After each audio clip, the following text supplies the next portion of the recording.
This is episode 2, multiplayer mode with Purple Shala and Israfel Cello. We are today talking about opening and bombing mission. I think there's a lot to talk about on this one. I'm excited, Ruby. I'm quite excited, and I just noticed your shirt.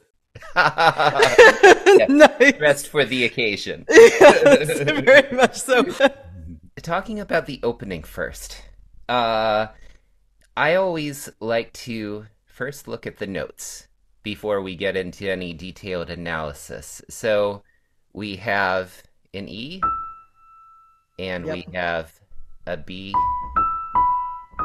So puts us pretty firmly in the key of E. We don't know E major or E minor yet. Now, as I went through,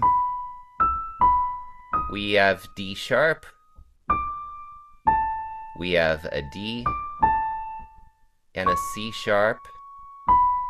Now, between the notes E and B, the notes which establish our key, we have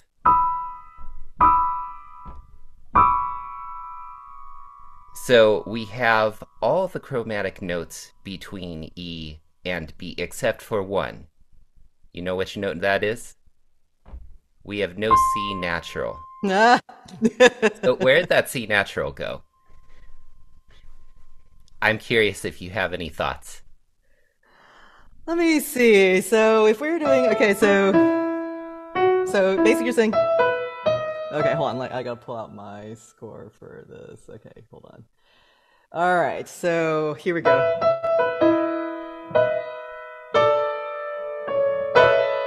We have here.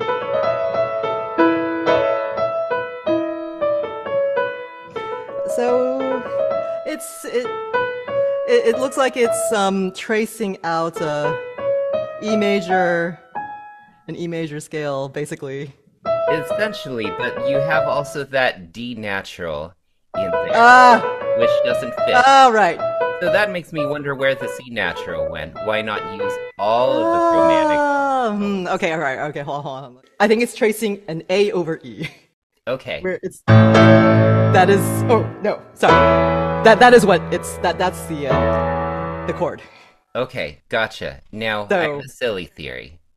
oh, Can I okay. I tell you love my silly. silly theory? Yes, please do. So, in the remake version, so we just Okay. traced out all of the notes for the original.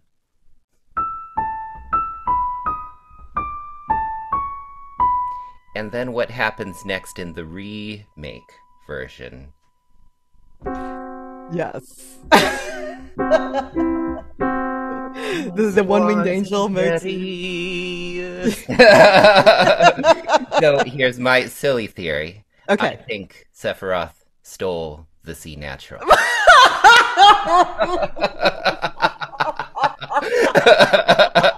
Okay, But in that's the the remake, canon. That's the canon theory now. in the remake, it's like, we see you, Sephiroth. We know you're lurking there Oh my gosh. somewhere. Wait. So you can't take our C natural. Okay, wait. What's the Sephiroth motif? Or what's that chord again? The one-winged angel chord that comes in over Yeah. the. So What is that I'm chord? gonna be talking about tritones a lot this episode, and Oh, good. I probably love we're it. going to be talking about tritones a lot in this podcast. We're Okay, talking wait. What about is Final Fantasy VII. what is that one-winged? What was that chord again? What was that one-winged angel chord? So it's C natural and F sharp. Ah, okay. All Yes. right. So you're okay. I get that's cute. That's really cute. So it's like there when he comes. Okay. So he's giving the C natural back when he comes in. Yes, we're Or taking it back. You he's taking. can't hide it from us. He was like, "I've got the C natural, and you'll Now, hear it much later."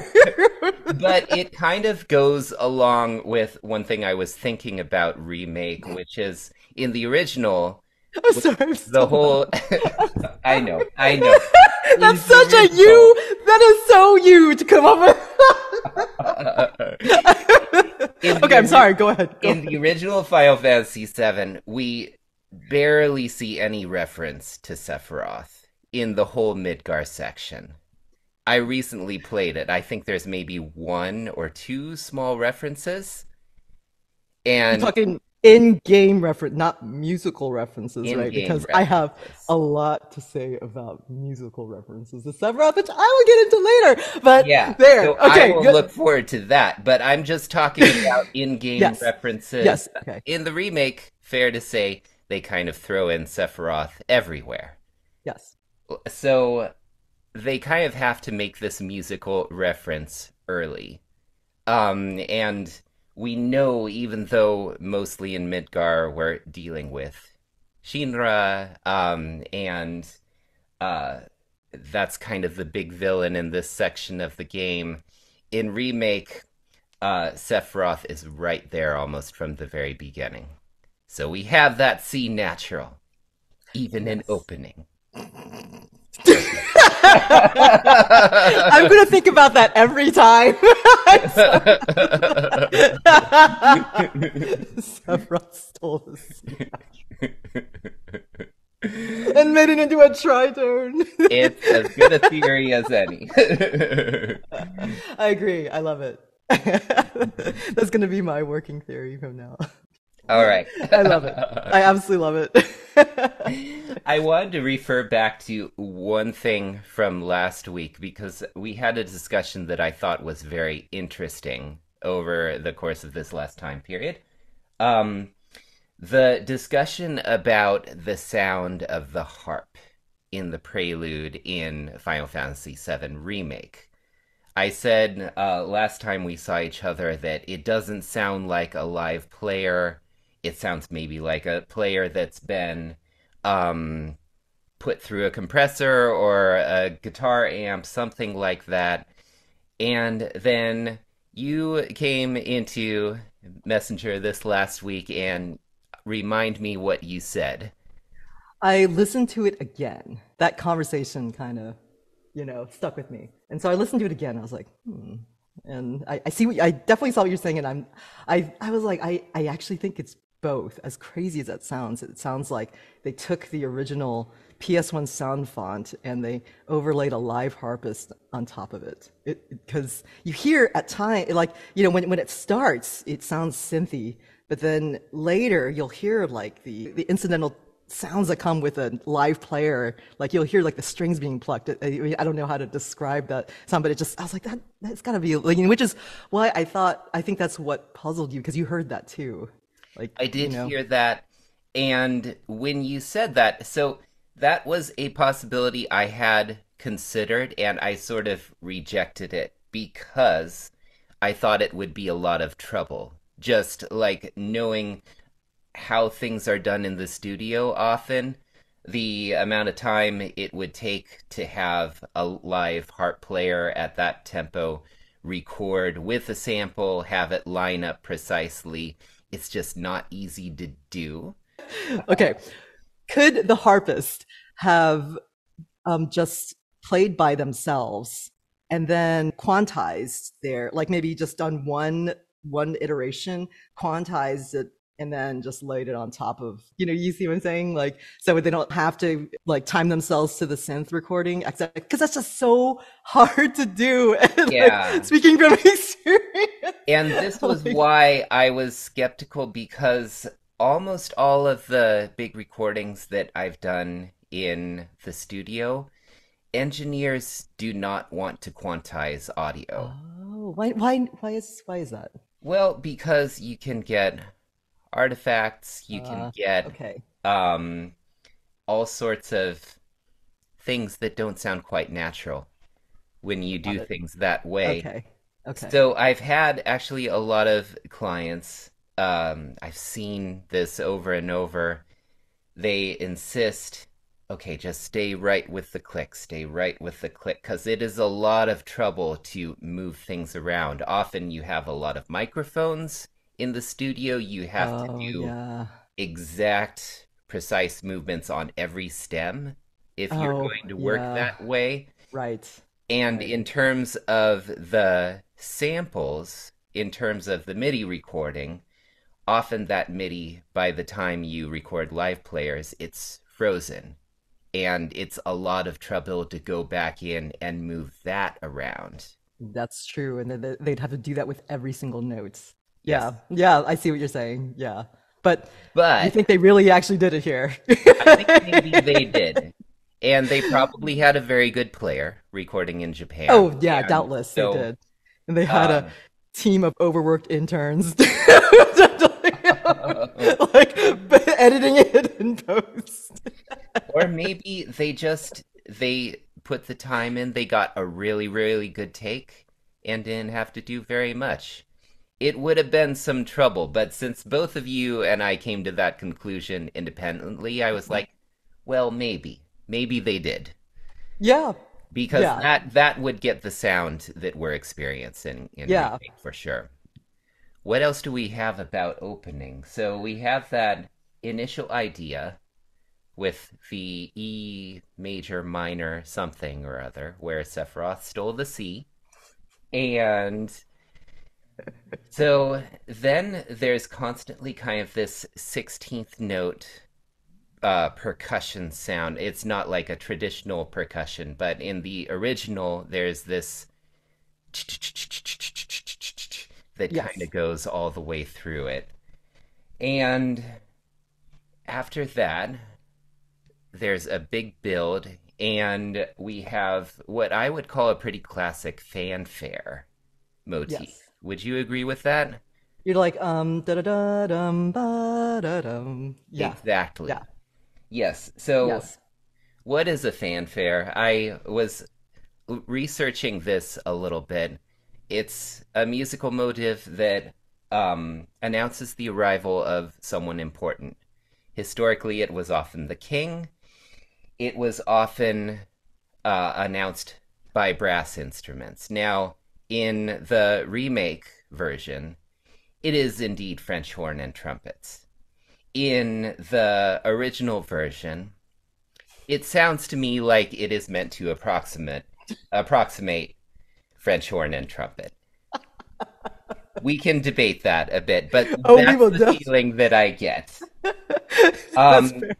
yeah, so a fanfare, it typically has a heroic quality, and you have these classic rhythms, dum, da da da da da da da, that dotted rhythm.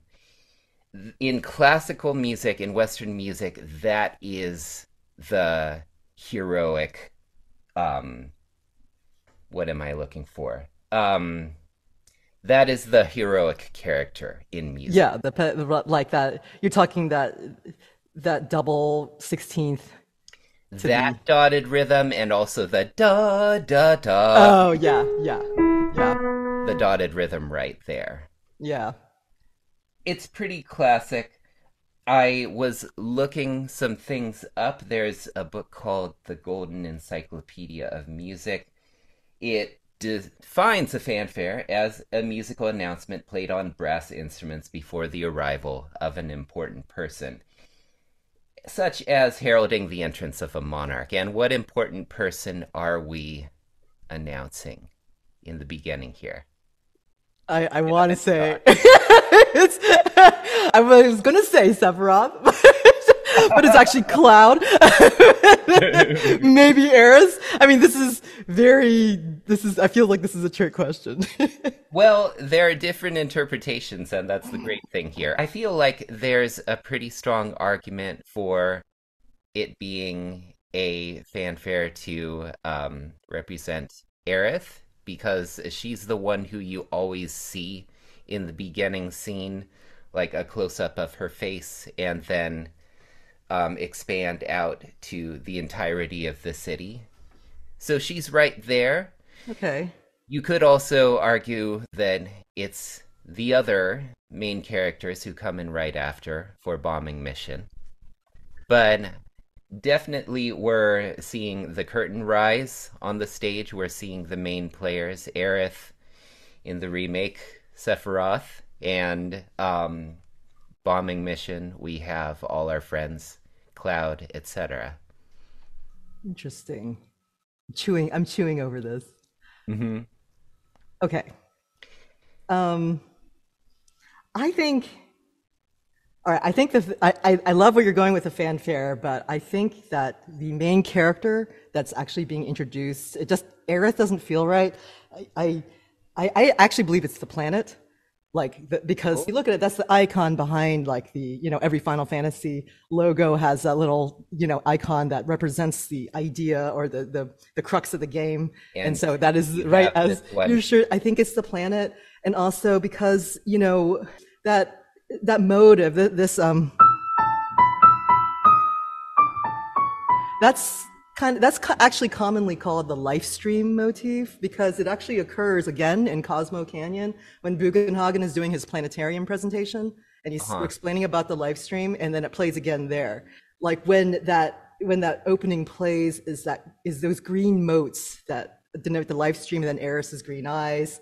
But the first thing you see is the live stream, and then it slowly zooms out. But like where that fanfare occurs, it doesn't stay on Eris. It just kind of it zooms out, and then you see the whole of Midgar. When it hits that fanfare full on, and then you see the title. I So get I that feel like point. it's the planet that is the main character that the fanfare is like. So Okay, I that's love that. my And I that's didn't think yeah. about that at the time, but that makes a lot of sense. I can get on board 100%. I just love that whole opening, and I also love how it's got that after it hits that big fanfare in E major, fortissimo, fake horns going. You said it, not me. I knew what you're really thinking, Andrew. But I love how immediately afterwards it moves to this C sharp major. Exactly, you know what I mean, right? Like it moves to like after that whole then when it Yeah. moves to that is such a cool moment for me because for the longest time you have nothing but E major, like Mhm. and then that's the first time the bass note changes. So when it goes to A minor, like it moves from that much debated C sharp major chord, and it goes to A minor, and it hangs on to that A minor for a while, and then it ends in A minor. And I absolutely love that musical segment in Oh opening yeah. because it's just before any visual cues, we have the first introduction to the conflict that something's not right. Like according to Roland Barthes in S/Z, his 5 narrative codes, that's the hermeneutic code. It's the enigma that drives the story forward. Like it's the mystery that like it makes us think, okay, there's something's going to happen, but this is what gets us intrigued. I love how at that extended A minor section is our first introduction to the conflict, like before Yeah, anything else. absolutely. And it's And like we an can do a very simple harmonic analysis here. So A it's just A minor. minor. A minor in the key of D minor is scale degree 5, and bombing mission is in what key? D minor. D minor. So we have A Yes. resolving to D. Yes, and actually we can 5-1. and that whole A minor section is a pivot chord. Like- no, it's not. I'm just kidding. Cut, cut, cut. Yeah, we're gonna cut out that whole discussion about pivot chords according to Schenker. But I love that, and I also love how in the orchestra version, Hamaguchi slots in a bit of the main theme where when it finally goes.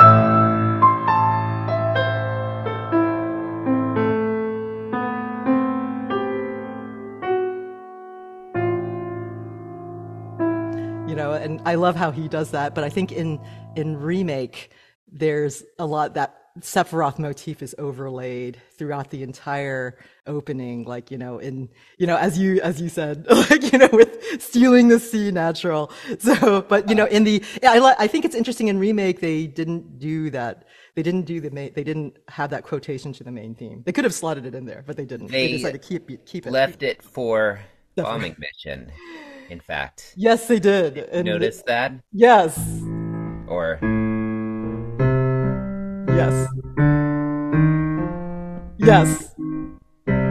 So, and Yes, they I did did. include that in the cover, so you'll hear that at the Yeah, end I of can't our wait. bombing mission here. One of my favorite parts of the remake version. Yeah, I just love that. Um, One other thing, this relates back to something slightly earlier in opening. Now, when we're leading up to the fanfare, there's something interesting that happens in the remake version. There is a triplet ostinato in the violins and then in the violas. It goes something like, Oh yeah, yeah, you know yeah, that? yeah. Now So, I remember. Okay. and I included that in what I did arranging our version for opening. And I was like, why does that work for me so well? So I think it works in part because it starts to put us in 12/8, which is going to be our meter Oh for yes, bombing mission. yes, It's another yes. little musical detail which connects the two tracks really, really nicely. And as I was thinking about that, I was thinking back to an interview with Umatsu-san, I think maybe with Eurogamer. I'm not sure. But he said that opposed to his timeline with Final Fantasy VI, where he had 2 years to write it, he had only 1 year with Final Fantasy Yes, VII. So he had yes. half the amount of time. And I feel like some of the adjustments that were made in the remake version, I feel like they're just making things work a tiny bit better, just tying everything into one perfect soundtrack. Like little details that if he had had a little more time, he might have included in the original. But it's pretty cool that there's now this entirely new soundtrack where he got to expand it or adjust it in whatever way he wanted. I don't. I think I don't know how much he was involved in remake though. I think he just. I know he composed Hollow, but I think everyone else, like it was the team of arrangers, Hamautsu, Suzuki, Kawamori. I think they were the ones that, according to the interview with Kawamori, I think they were the ones that did a lot of the rearranging Yeah. of the original themes, if I'm not mistaken. But So, I'm not sure but how. I'm I'm not sure of sure. Imatsu's involvement, like in the rearrangement of all the original stuff. Well, if it works, like, take Star Wars, for example. A lot of the Star Wars games are composed by Gordy Hobb or others, but all of those tracks have to go up to John Williams and he has to give his approval. So I am sure, Oh, even if Uematsu-san wasn't directly involved, he gave his final yes or no to all of the rearranged tracks. oh, I'm quite sure interesting. that that's how it would have had to work. Oh, interesting. So, Because I'm. It's because when Kawamori didn't mention that in the because Kawamori they interviewed Kawamori, Suzuki, and Toriyama and Hamautsu, and the questions were kind of detailed, like how was this composed, and they were just like, well, there's no such thing as co-writing. Like Kawamori oversees everything to make sure everything is like they didn't mention Uematsu at all in the pipeline. They mentioned Uematsu only like in terms of writing the original. They made it sound like he was very not involved in any of the rearrangement stuff. Like he only well, did there's like certainly volunteer. videos Yeah. of him in the studio with Oh, others okay. on the project. Oh, okay. So, There were probably a lot of moving parts, and I'll like you have probably to could. defer to others who know more, but Yeah, I me will too. Me too. say I would be shocked if he weren't in the Yeah. chain. Yeah, it And only this makes is sense. generally not how these things work. Yeah, no, it only makes sense. I'm just surprised they didn't mention it because Hmm. it really made it sound like Kawamori was the man in charge. I was like, oh. Well, Um, and he's not. Um, we may have to leave some of this discussion a yeah. little bit unresolved. I don't know. Yeah, I I don't think know either. I only know what I read did from interviews. well. If it was Matsu-san's decision to approve the arrangement with the 12/8 reference in opening, Oh, I'm sure he was like, ah, It it's fine. Well, it works brilliantly. I mean, transitioning one track into another. Actually, I So think in the Hamaguchi version, the earlier Hamaguchi version, which was composed before Advent, around the time of Advent Children, there he does include a triplet figure ostinato. Now they think about it, it's like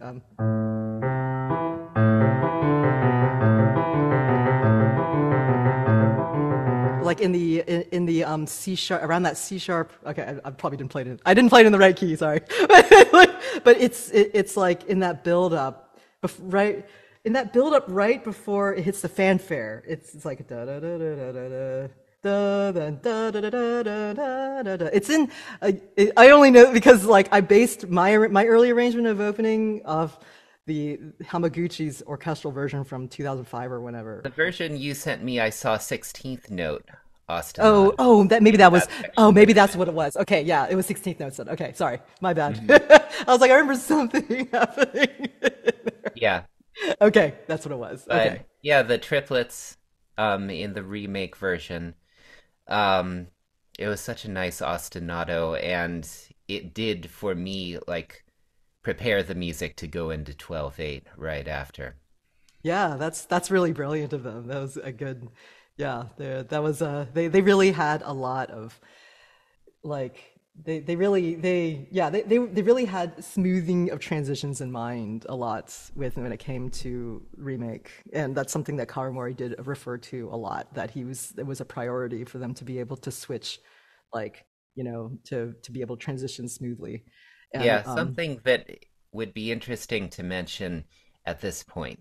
Now, about the creation of video game soundtracks, today it is rare that it's just one person doing all the work. When I go into the studio and work on one of the big soundtracks that we do in Nashville, almost always it's a team that we're working with. And the composer is obviously at the top, but there is usually a separate orchestrator, often a separate arranger as well, and their roles are no less important. So oh yeah, we can, I will probably be referring a lot to Uematsu and his team with a lot of the remake rearrangements, because who knows exactly did yeah. what. Um I would be very surprised if Uematsu didn't at least have final approval over a lot of the decisions, but there are probably a lot of people whose names we know less who had just as big a role in a lot of those little details, putting them all together. Yeah. So moving on to bombing mission, which I mean, I absolutely love this whole the opening, like opening bombing mission was just such a that has always been to me just like, oh, this watershed revolutionary moment, just in not just Final Fantasy but all of JRPGs. Just it was so cinematic, and Oh yeah. and so it's just, and I always see opening bombing mission all the way up to Mako reactor just being one long thing, and like unbroken sort of thing. So as you said, D minor, right? Triplet figures. And it's got this very cool bass groove and chromatic, and then we have our, and then lots of tritones and major sevenths. Yeah. And it's like it kind of heightens the tension, the discord. When opening is played in the OG, there are like these stutter cuts to the train, and then as it zooms in, you see the shift to real time from CGI, and then Cloud jumps off the train, and then bombing mission starts, and then it's like it just throws you right into the action, and I absolutely love that. Like, oh wait, we're starting the game. We're actually playing the game, and I love how in remake, now you got Avalanche members. Now you actually see Jesse, Biggs, and Wedge knocking out the soldiers. You see Barrett, and then like in just musically, this one super cool choreographed moment when then you get before before get like, and then that's the moment where Cloud jumps off and you see his face for the first time. It's like, Mhm. like, and it's like, oh wow, it's like, It's you the know, hero. yeah, because they actually did like, and that's not in the OG, but in remake they actually choreographed that moment. I think you put that in your part. It's like the 6/8 measure before the 12/8, where it's I like this did. run that goes up, and I was like, oh man, that's really so cool. You may be able to speak to this more specifically, but hasn't there always been a lot of ambition in the Final Fantasy series to make things more and more cinematic, more and more like a Yes. movie? Like, Yes. Oh, yeah. And I mean, even from Final Fantasy VI, like the opening of six felt extremely like a departure from like this is not a video game. It's not like the this is not the title screen and the crystal and whatever. It's like this fade into like this sky with the lightning and this like sort of like also Spraxor like this it's just it had this really even from six was kind of revolutionary in that regard. So yeah. mhm. Yeah, now regarding that ostinato at the beginning and your reference to all the tritones, specifically what's going on,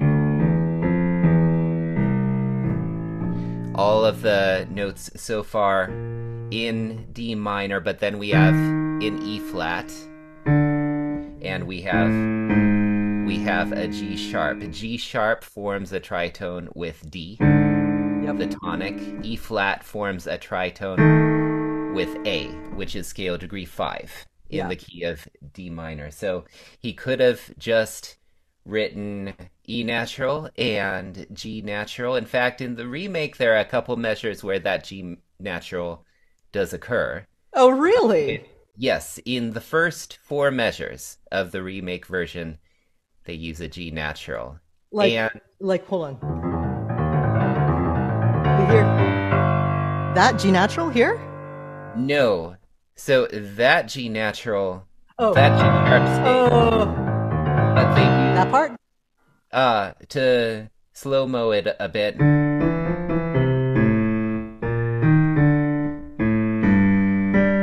or that's what they do.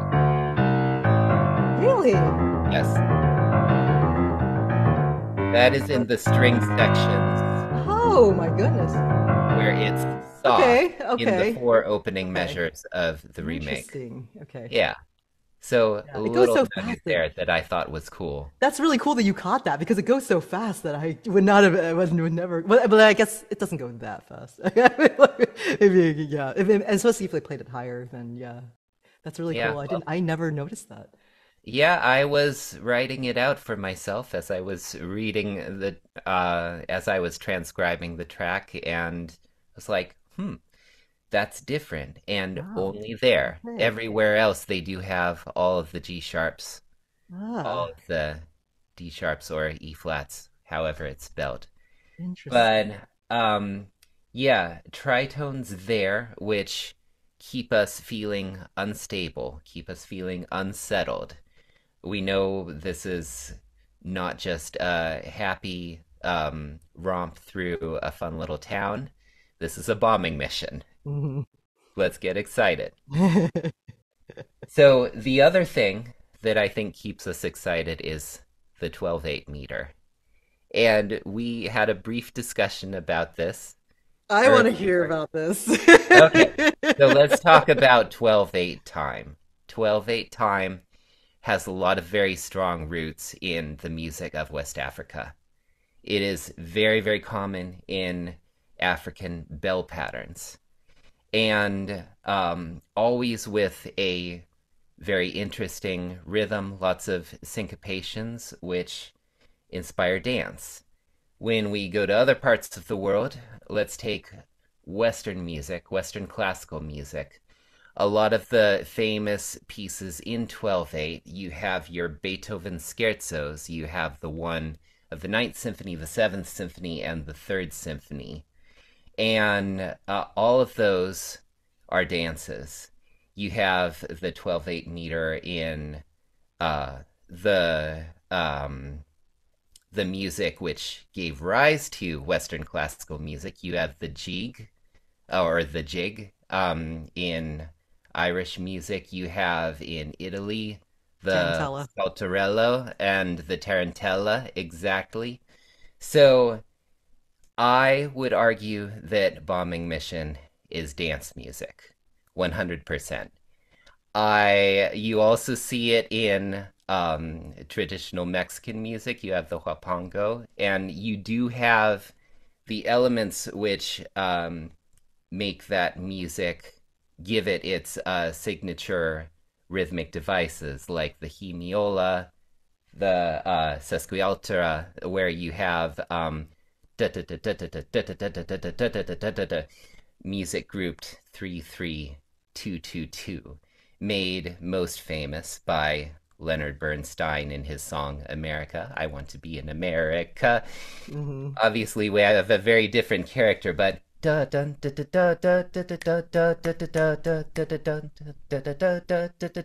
have that three against two pattern quite prominently. Why do I think Okay. the why do I think Uematsu-san wrote music that makes us want to dance at some level? I think at this point in the original, and to some degree in the remake too, the combat is very simple at this point. I was playing the original recently and I was like, okay, basically all you're doing is you're pressing attack, press Yeah. attack, press attack. As I was thinking about it, I thought it would have been a valid decision if they had just taken the music for Mako Reactor and had it in this entire area. Why didn't they do that? You have the bombing mission music, which gets us excited, which gets us wanting to dance, and it makes us feel like the combat is exciting, even though it's really simple here. So even though we have just press attack, press attack, press attack, we still have adrenaline. We still have this big sense of motion, of being unsettled in this whole section of the game. So I think that's very intentional, programming the music that way. I can't get behind. Okay, I can't. I won't doubt that. I won't refute that. Umatsu was was undoubtedly influenced by the history of the 12-8 times, and I just can't think of bombing mission as a dance. I'm like, it doesn't make me want to dance. It makes me want to kill stuff and stuff. Well, but Ruby, so I'm going to quote one of my favorite composers here, a guy who I've worked with a lot, Austin Wintory. I've heard him talk about many, many games that he's worked on and how he wanted combat to feel like a dance.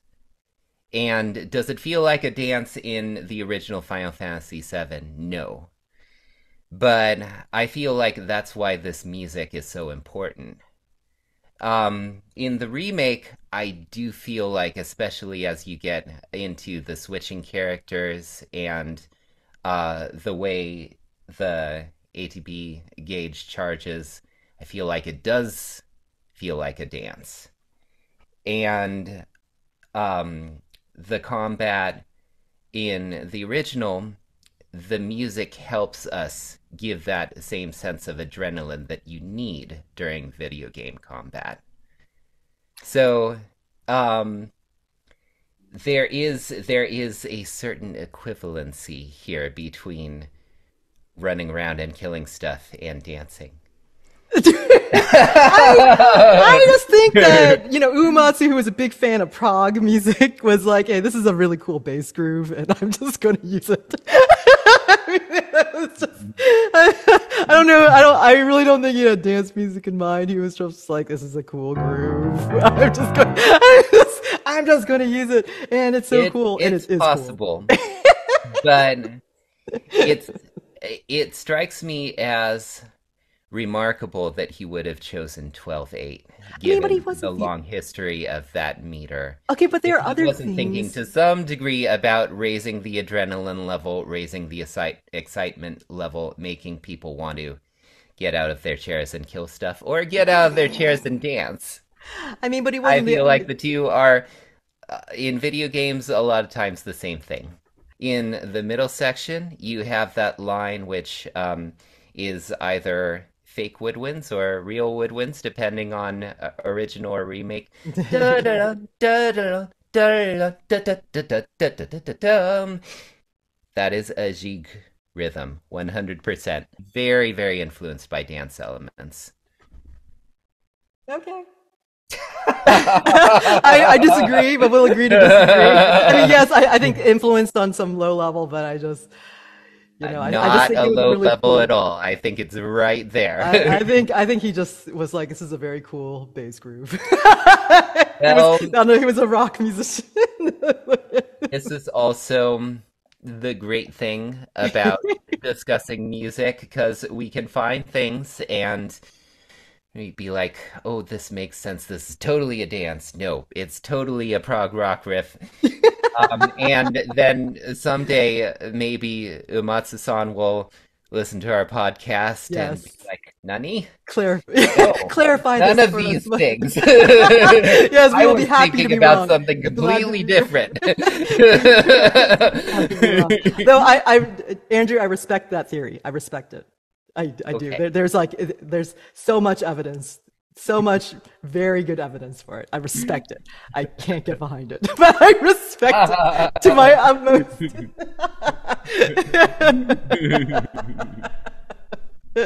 Now, I wanted to mention something that I thought was quite interesting. You mentioned that. Well, let me ask you this. What is the melody of Bombing Mission? Oh yeah, that's a good one, isn't it? That's a really good one. I okay. Is there a right or wrong answer? I'm not Oh sure, but I'm interested to man. hear your thoughts. I mean, okay, okay. It could be. It could be That that. would be my first It could inclination. be. So, here's my interesting point, which is maybe an interesting point. We'll see. The first track we hear on the soundtrack, we hear the prelude, which is in C major. Then we have opening, which is in E major. We have bombing mission, which is in D. And we have a very prominent section if we consider this the melody of bombing mission, which is in G. And then Mako reactor is in what key? C, right? C, yes. Yeah. If we take all of these keys, all of these notes, and play them in order, we have. Schenker would be so proud of you right now. You just honestly, you just disproved that whole point earlier about it. Yes, but I got there without Schenkerian analysis. I just got there by looking at the notes.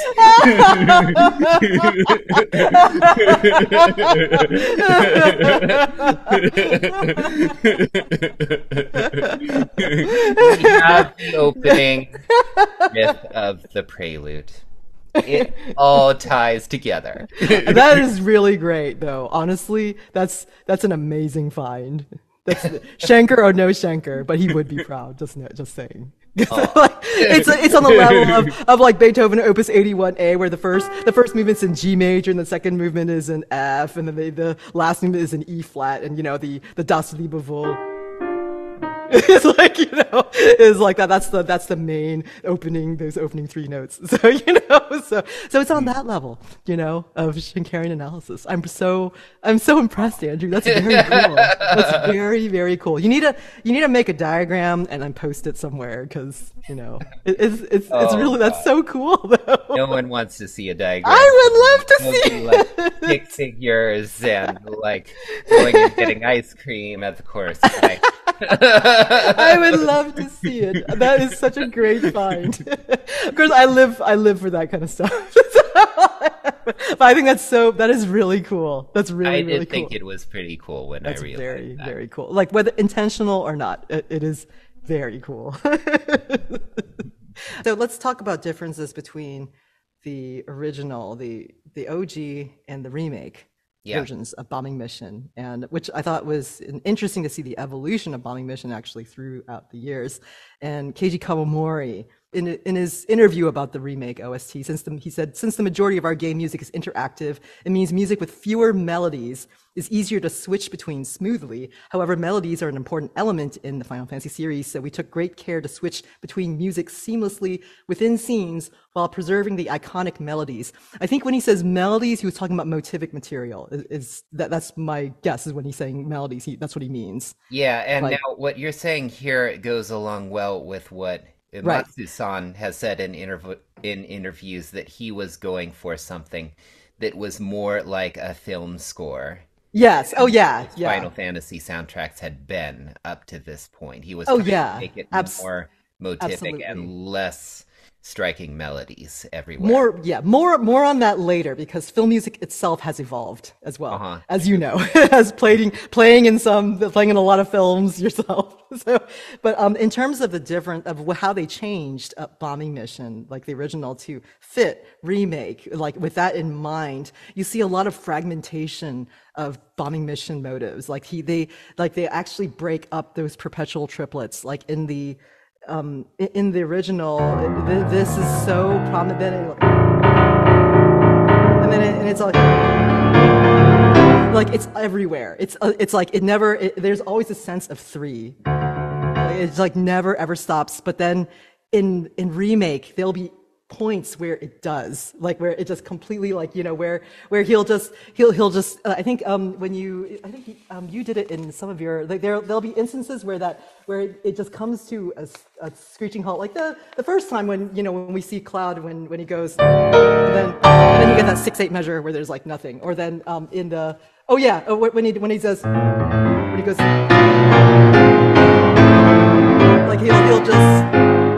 like he'll just stop the triplet figures and just do like straight up, like, dotted quarters or something, and he'll like, and it's like easier. Those are like breather measures without the triplets, because it's easier it's like speed bumps to slow that momentum build up, and then it's easy to escape through those like sections where it just kind of stops, like where the momentum kind of slows down a bit to transition to something different. And the interesting thing is, you see this as early as Crisis Core in the PSP version, Uh-huh. because when I don't know if you've played the PSP version of Crisis Core, or any I version of have Crisis not. Core. Okay, so in Crisis Core, it's got the same opening. Zack has his extended thing where he's on the train running, killing soldiers, and then in a sort of reflexive, reference to the original Final Fantasy, like he has a section that is him jumping off the train, killing soldiers, and a version of Bobbing Mission is playing, and which is it's this remix that's interesting, because it's like where you see that it's a lot of the motivic material has been chopped into bits, like hints of it here and there, and you don't hear it in its entirety until the climactic main section. And I think a lot of that is because that Crisis Core was around the time when voice acting became kind of more of a thing in games. There was no voice acting in the original Final Fantasy VII, and the advent of voice acting in video games in general, it's like it shares the sonic space along with music and sound effects, like incidental expostulations, dialogue.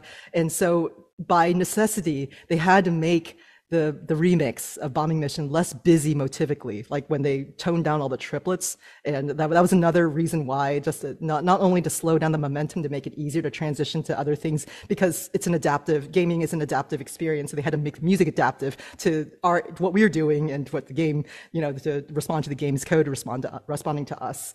And so, but they had to make it less busy motivically in order to make room for the voices That makes as well. sense. Because we as human beings, we hone in on voices like more than music, because I think it's our innate need to communicate with another human being. So we'll listen to a voice will take precedence in our mind, like so you'll also see, like, there are tutorials in Crisis Core, many very similar to Remake, where there are tutorials that'll pop up, like how to fight, and here your button inputs, and then the volume will drop. And in order to kind of like to give you more focus, so they're like Make orally, room for like, the voices for right. So dialogue. right, it's right. It'll make, so orally, like sonically, like Bombing Mission gets really changed up in Crisis Core. And then what's really interesting is that the Crisis Core version starts out in G minor, like because like this one, this actually so the fragmentation actually occurs harmonically in that it starts in the middle of the original progression. It starts out like this, and then you have. And then da da da, and then there's a lot of focus on this. This is Yeah. like a thing, and then because they'll go, and then there's just a lot of that, and then it goes right into this.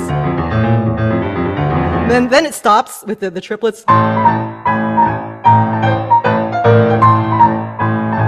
And then There's that G rhythm. so that's a there. I don't know how much. Okay, I don't like the Crisis Core remix that much, just because I think the decision to focus on this was not a great one, because it's like there's not much you can do with it, and it feels overused. I love Crisis Core with all my heart, but I'm just like, couldn't Ishimoto have just Could have gone like a different focus? direction. Yeah, I like you mean, just that there's is so much from cool. the original version, but Yeah, but there's just sort of happens and then moves on. It's right. not I the mean, whole thing. like I haven't read any interviews on what Ishimoto was thinking about. I guess you could justify by thinking it's more like it feels like an alarm. It's so disruptive. It's so like it's kind of like it heightens that sense of tension because it's so like jarring to keep hearing this like a siren, like an alarm. Oh yeah, So and maybe that's why. But I'm just like, there was so much good stuff in here. You could have focused on something else. But whatever, it's fine. well, yeah. It's like I mean, but you see that. But what I mean, like you see that stoppage of the triplets with this, and like as early as Crisis Core, and mm, whereas the OG has this relentless drive with that mm, continuous triplet, which comes its momentum build up all the way until it comes to a screeching halt with Maka Reactor, and it's helped along because the uniform timbre of the PS1 sound font gives this unrelenting tension. There's no phrasing, there's no tapering, no rounding off of the tail end of a note or a phrase. So it's mm. got like the sound font that that artificial synth sound like really helps with that tension of the original. Yeah. And in remake, it's prettier. Like they have like real instruments, and they have these moments where it calms down a lot.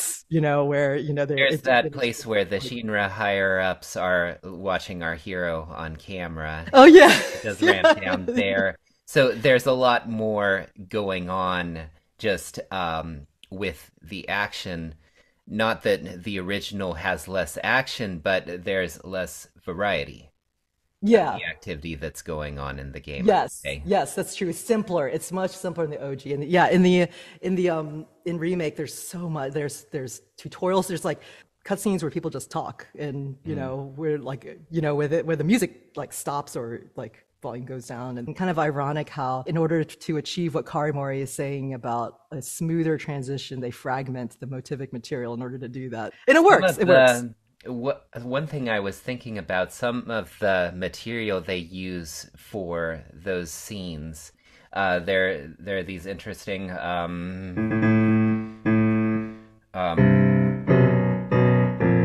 these descending fourths. Yeah. I actually can't remember. Does that motive appear in the original, or is Yes. that new? Yes. Okay. No. No. Okay. That's original. Now, what I think is kind of cool about that parallel force, this is a figure which has much history in video game music. We can even go all the way back to the early Legend of Zelda games. We have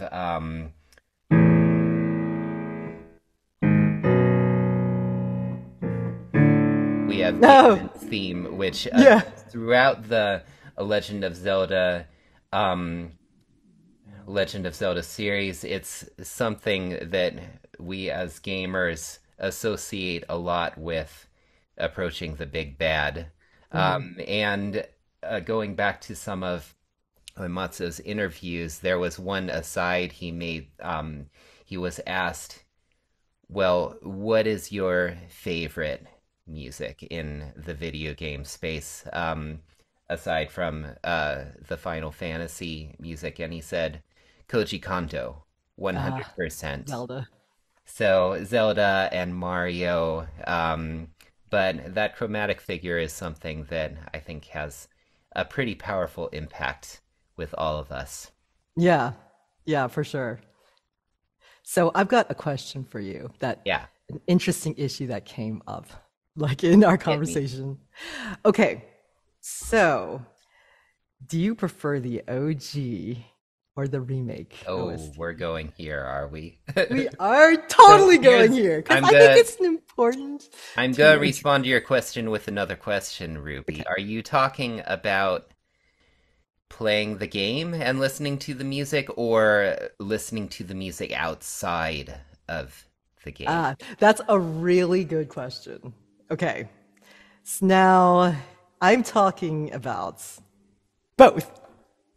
Okay. So answer first playing in game. I Okay. feel like the original works incredibly well when you play original Final Fantasy VII. And I think for the remake, the orchestral arrangements work incredibly well. Yes. Outside of gameplay, I would say the remake version, 100%, is what I would prefer to listen to if I'm on a car trip or if I'm hanging around the house. Um, I feel like too much listening to the original if I'm not playing the game makes my ears tired.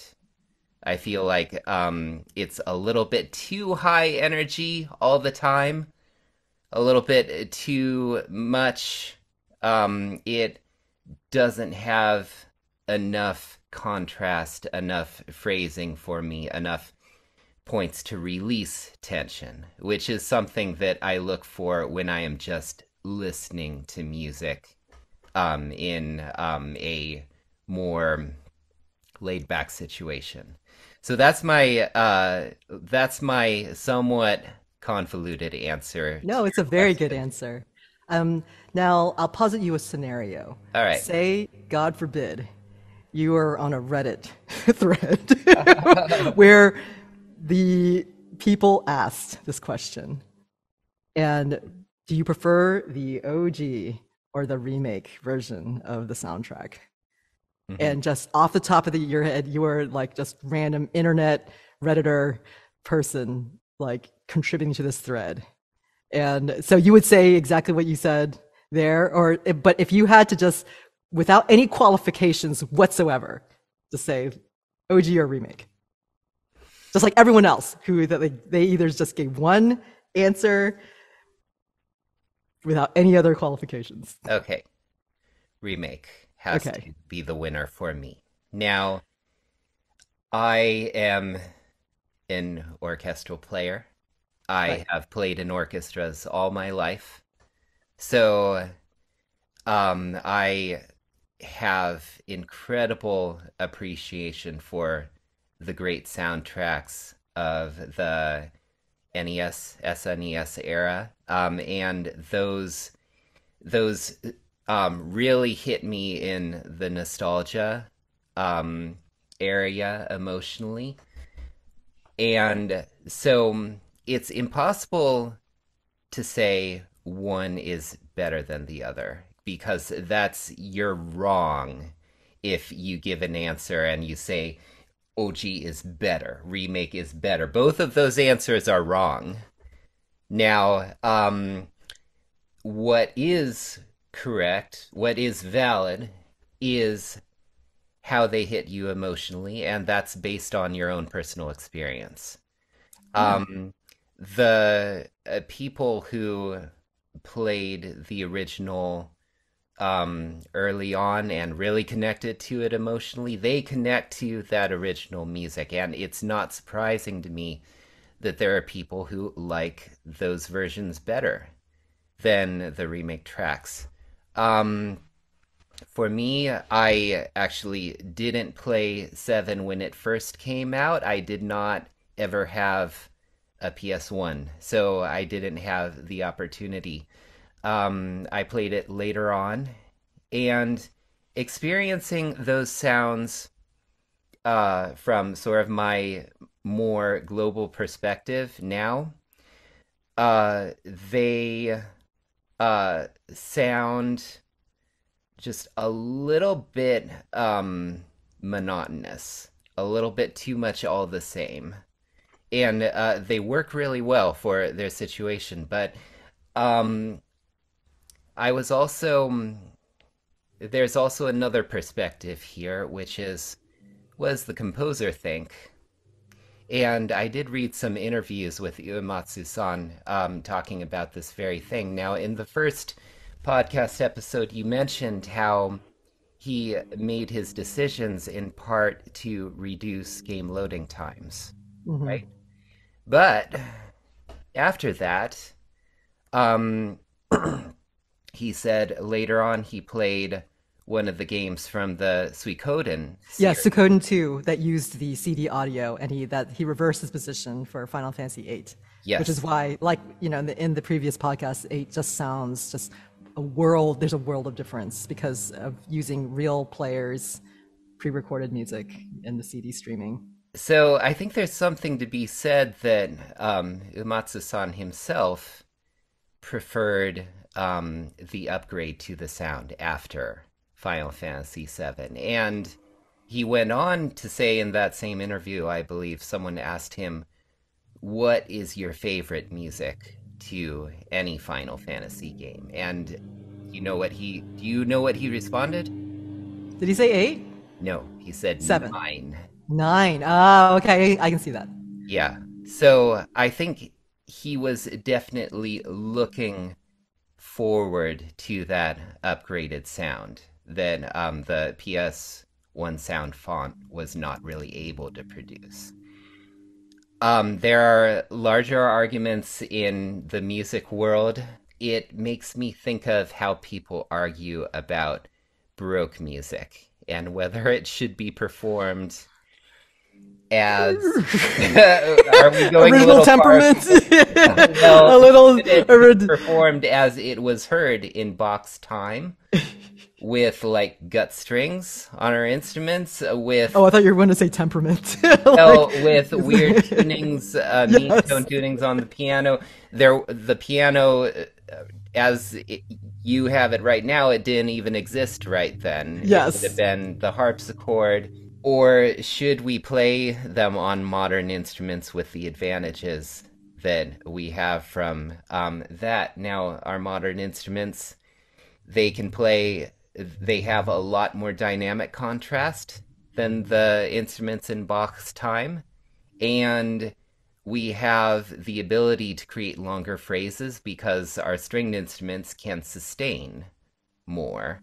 So we can create some impactful musical effects that are were not possible on the instruments of that time, and I think it's cool that we can do that. I do often play Bach's music on my cello without gut strings, with a modern setup, and I do use those elements to my advantage, and I'm sure you do too. I mean, you wouldn't be playing what you're playing if you were a strict performance practice advocate.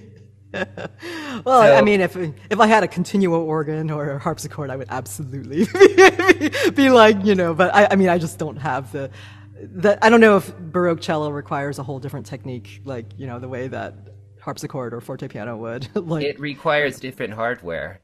uh, I mean, I can try to make similar sounds on my cello, and that can be cool, mhm. but I don't have gut strings on my instrument, and No, but in terms of articulations and things, because I mean, because like in the harpsichord they do a lot of trilling because they couldn't ever to hold a note because you can't ever hold it, so yeah. they would just trill it, and then there would just be there would be a ton of rubato everywhere.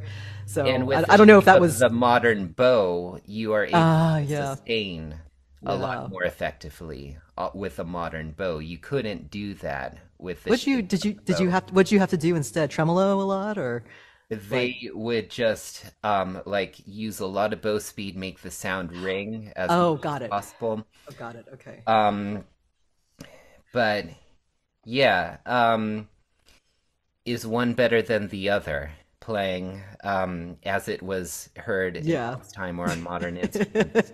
I think both are cool. I think both Yeah. have their place. Now, I Yeah. think there's also something to be said by the amount of emotional impact it has on players seeing the old versions fully orchestrated, like in the Distant Worlds concert, like in the A New World concert. No, I do think it's really cool that VGM has entered the symphony hall. I think that's great. It's wonderful, and the fact that it's created its own culture of people like cheering and crying and getting super like very very outwardly emotional at these concerts that you just wouldn't see at a symphony concert, except if they're playing Tchaikovsky, which I do. You heard about that?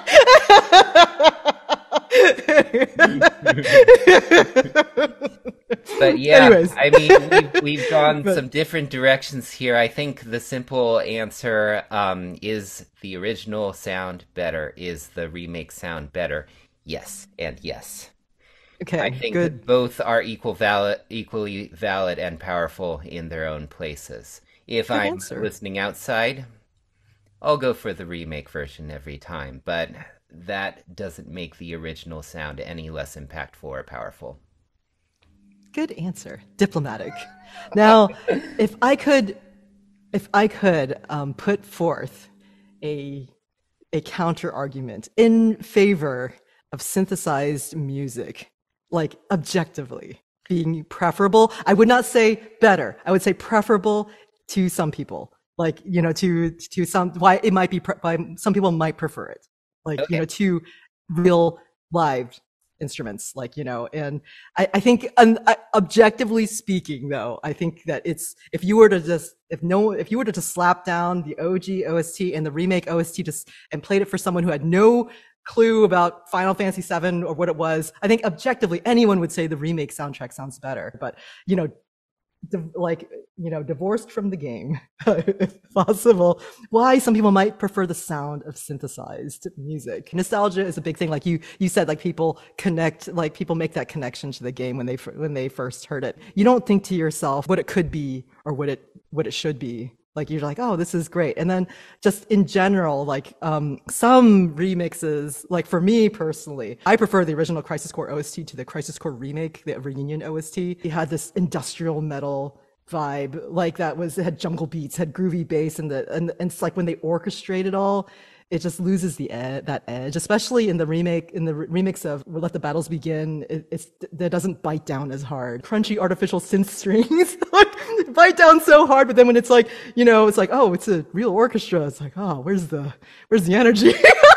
I mean, Okay. it's just, so there's that sound is sometimes it's just better suited to certain situations, So and I would make but a then slight counter argument that that can also have to do with the mixing yes, of the okay, music. could be, So it could be. when we in Nashville, when we recorded the soundtrack to Call of Duty World War II, all of the mics were put quite close on us because Will Okay. Roget wanted as much of the kind of crunchy in your face quality to that we can get if you're sitting right in front of us. Okay. And it may be that um, the way it was recorded or the way it was mixed. Now, a lot of times in studio recordings like this, they don't even mix it a whole lot. The Oh, mixing is really? done in the room. Oh, really? And so the Okay. recording is essentially ready to go after with like Hmm. minimal tweaks here and there. They don't spend hours and hours pulling this EQ Uh-huh. um, curve here. They try to get it right, right as close as possible from the very First. beginning. But I want to. Okay, my main counter argument that goes back to what you were saying about when you described the French horn, the synth horn, like in the opening for FF7. So, musicologist William Cheng in his book Sound Play, Video Games, and the Musical Imagination, in chapter 2, he talks about the aria in Final Fantasy VI, Celeste's aria, and then he talks what I love, and I love this concept. So this is why when he talks about in defense of synthesized sound over real realistic sound, when he talks about like how the oral imagination, like how players grew ears to extract significance from minimal sounds, like the same way that we had to learn to interpret pixelated graphics, kind of like when you're reading a book and you imagine the voices, people speaking, you're exercising your imagination. And then in a way, our ears do the same thing for synth music. It's kind of like this iconic abstraction. For art, it's like amplification through simplification, like stripping down an image to essential meaning can amplify that meaning in ways that realistic art cannot. And I love that concept. When we hear synth music, like when you said the French horn approximates a real French horn, it's almost like the same argument with Celeste's vocalizations in FF6. It's not a real voice, it's a synth voice, but there's something about finding unlikely beauty in an unreal sound that speaks to the human imagination, that how Yeah, we can meet in this middle world, what they call world of dreams, like it's like so totally. that I love. I think that concept is so beautiful, like when it Now, I comes to love that. One thing, so I want to just in this conversation say one of the big things that I love so much about video game music and working in games is that at this point, the sky is the limit in terms of how composers can paint with sound. Now, I guess the limiting factor is budget now, but um, the one of the first projects I worked on as a scoring musician for games was Call of Duty, uh, modern Infinite Warfare, Modern Warfare.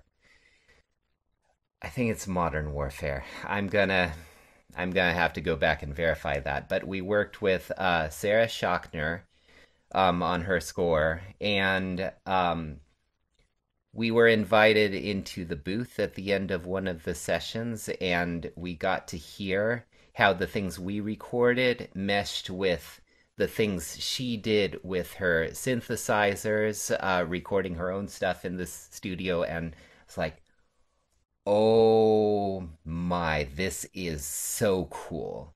And this is something that in the regular orchestral concert hall you can't get because yeah. there are limits to what you can do, what you can put on that stage in the live concert hall. But you can have the orchestra combined with all sorts of manufactured sounds, synthesizers. You can use sound design from everyday objects. I don't know how much we're going to get into some of the remake specific tracks in these conversations, but one of my very favorite pieces of music, period, is Collapsed Expressway from the Oh yeah, remake. And yeah, so good. there, I mean, Suzuki is doing his incredible stuff with his synthesizers, and you have the live strings playing that soaring melody. I feel like it's an incredible all of the above approach to music making. And that is what excites me about working in this field, to be part of these designs that composers like Beethoven and Mozart would have never imagined.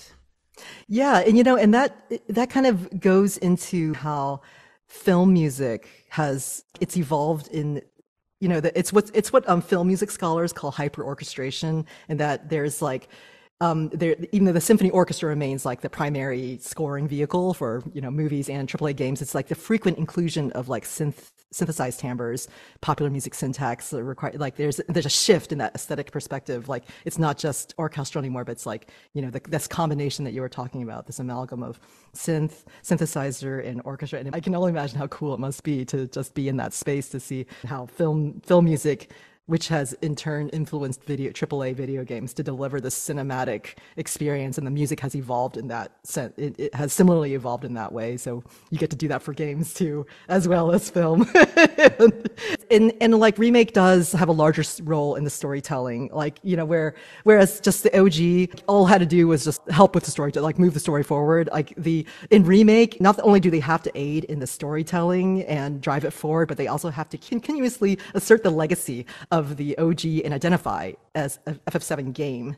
But it does so by that motivic fragmentation, and it also does like by putting in the jukeboxes, like it's like diegetic music that you can choose all these cool arrangements if you want, and it actually makes the game self-aware. It's almost like this game knows it's a Final Fantasy VII game, even though the original I think played a larger role in the storytelling, because it was like they were like it was minimal, no VA, no ambient sound, no sound effects, and every scene was drawn and punctuated by music, and the story's wide range of emotion was punctuated by enthusiastic melodramatic melody, where that was like the OG, but like the remake has to do so much.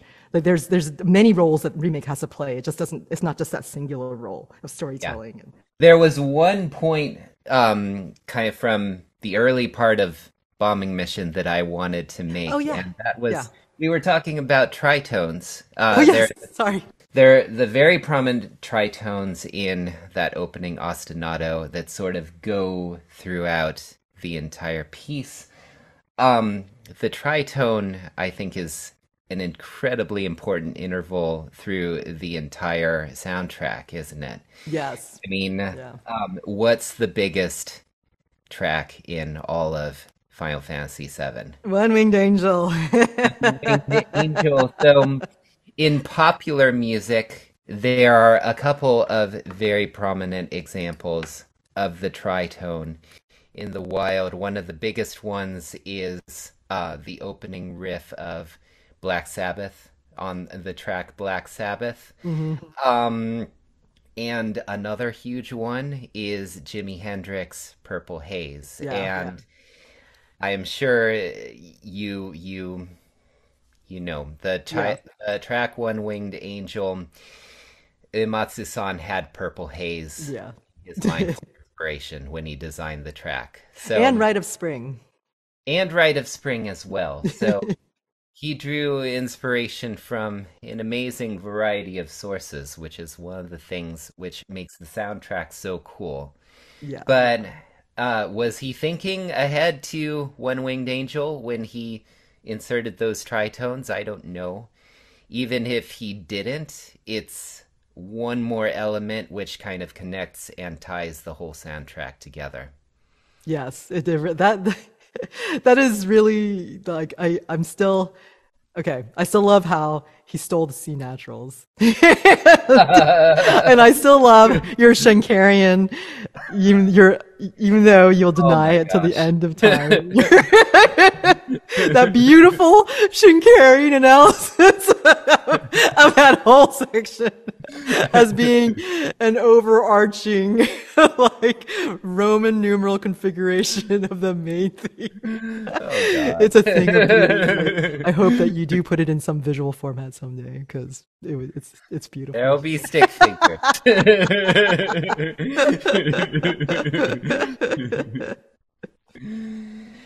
Have we pretty much covered our bases? Yes. Yes, okay. that was very nearly a bloodbath, or as as near to a bloodbath as we've ever gotten, which is just kind of poking each other with pencil erasers, I guess. This was a pretty amazing discussion.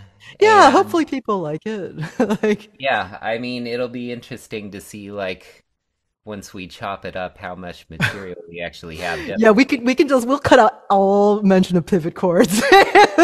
All the noodling of my epic fail on chromatic median, common tone modulation. Although I'm really glad. Thank you for validating me on that common tone modulation. That I was like, I know I put it down for a reason on my notes. Why can't I find it? I'm here for you, Ruby.